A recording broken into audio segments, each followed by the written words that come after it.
First of all, let's talk about who they kept. They put Ben Kudrna onto the 40-man, so he will not be getting away. That's a local kid that will stay in the mix. And they also kept Zobak. Did they get it right, David, with who they kept on the 40-man?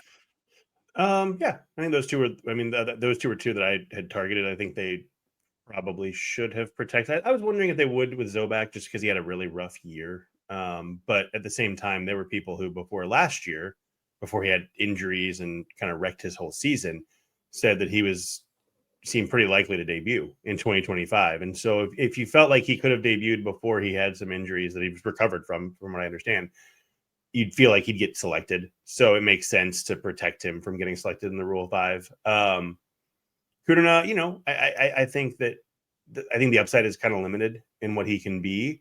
But we talked about this before. You gave Michael Lorenzen $7 million to be a number 5 starter.